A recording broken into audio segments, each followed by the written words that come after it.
Today, a global hunger monitor says famine has struck a part of Gaza.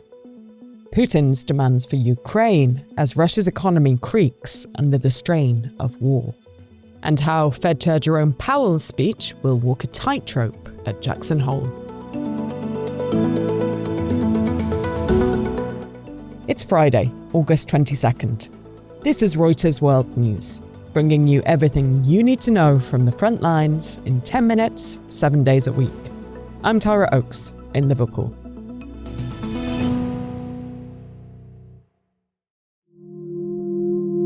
Famine has struck an area of Gaza and will likely spread over the next month, according to a global hunger monitor.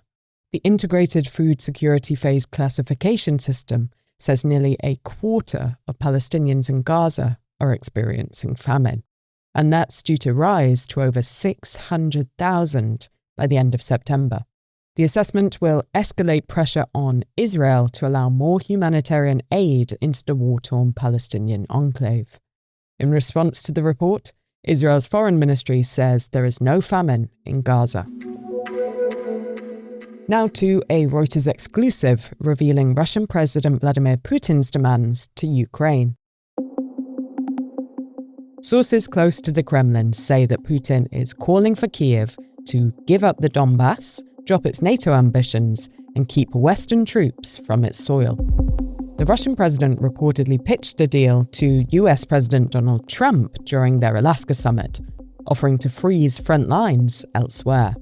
Ukraine's President Volodymyr Zelensky has called the eastern Donbass region a fortress holding back deeper Russian advances. He's repeatedly rejected any deal that gives up internationally recognized land. Russia controls a fifth of Ukraine at the moment, an area the size of Ohio, and says the war will go on if Kyiv refuses. The White House and NATO didn't immediately respond to requests for comment on the Russian proposals.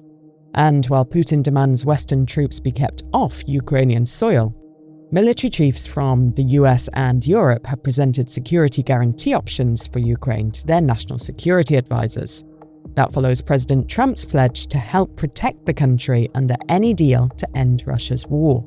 Sources say European countries would provide the lion's share of forces under the security guarantees.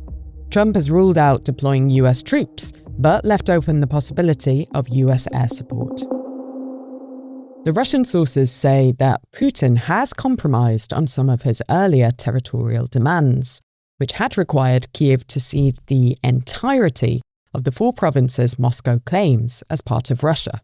And we've heard from another source that though economic issues are secondary for Putin, he understands the economic vulnerability of Russia and the scale of the effort needed to go further into Ukraine. 3.5 years into the war, Russia's economy is cooling, and some officials are warning of recession risks. Alex Marrow covers the Russian economy. Initially, Russia's economy contracted in 2022. That was after Western countries imposed massive sanctions on Russia. But in 2023 and 2024, thanks to a serious fiscal injection in the term of defense spending, the economy actually rebounded quite well. But this year, inflation has finally got the better of Russia, and they've had to hike interest rates up to 21%. And that's been a serious drag on growth. In June, the economy minister warned that Russia was on the brink of recession. Russia has continued managing to send its exports abroad, particularly to countries like India and China. But at the same time, revenues on the energy side are starting to come down a little bit this year. And that's partly why Russia's budget deficit has widened so much in 2025, to the point where policymakers are now having to find ways to, if they want to maintain high defense spending, they're going to have to either cut spending in other areas or raise taxes. And while peace efforts continue, there's been a breakthrough in one episode that sharpened tensions between Russia and the West: the 2022 Nord Stream pipeline attacks. Italian police have arrested a Ukrainian man suspected of coordinating the underwater explosions that crippled Russia's gas links to Europe.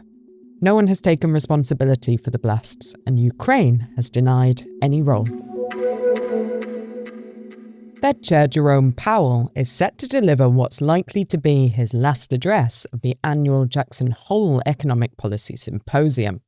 The speech could offer clues to the Fed's rate-cutting strategy through the rest of the year. Our Fed reporter Howard Schneider is there and will be watching Powell's speech closely. It's certainly been arguably the most colorful tenure of any Fed chair when you think about it, and maybe the most consequential. You go back after Powell's second speech at Jackson Hole in 2019, he got called an enemy of the people by the President of the United States. He's dealing with trade policy. He dealt with the pandemic. He dealt with the worst inflation in 40 years. And now he's back with Trump again, getting called stupid and a numbskull and living with this pressure day to day and saying very clearly, no, I'm not going to resign, because I think in his mind, that in itself would be a blow to the institution and a blow to the sort of structure that has helped keep inflation stable for 40, 50 years until the pandemic, but that's helped keep the international financial system kind of on a keel as well. And Howard had this to say about any potential interest rate decisions.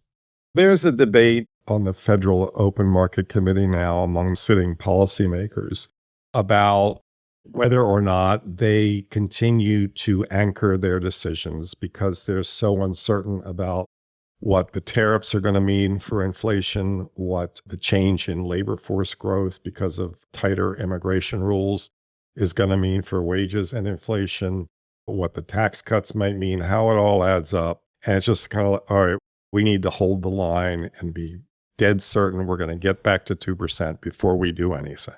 There's another faction which says, listen, tariffs act like a tax. It can increase prices and slow growth, but the price effects will dissipate. And even if it falls preponderantly on consumers, it's just going to be one-off, and then inflation will go back down.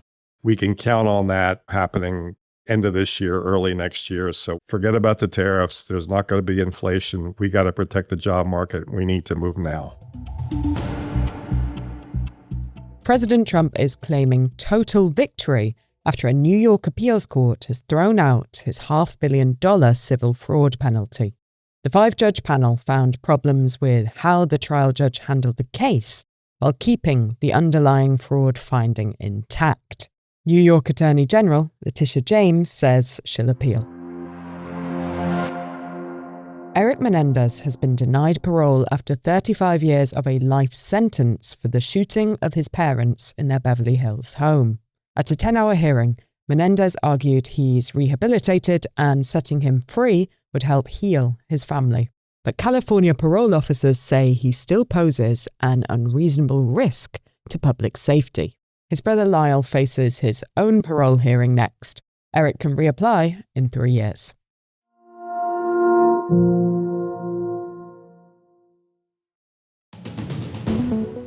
Today, it's a Friday, so time for our recommended listen. A new episode of our long-form on assignment podcast will drop tomorrow, all about the fight for Congo's critical minerals. You'll be able to get it wherever you get your pods. And for more on any of the stories from today, check out Reuters.com or the Reuters app. Don't forget to follow us on your favourite podcast player. And if you're listening on a smart speaker, just ask for the latest news from Reuters, 7 days a week. We'll be back tomorrow with our daily headline show.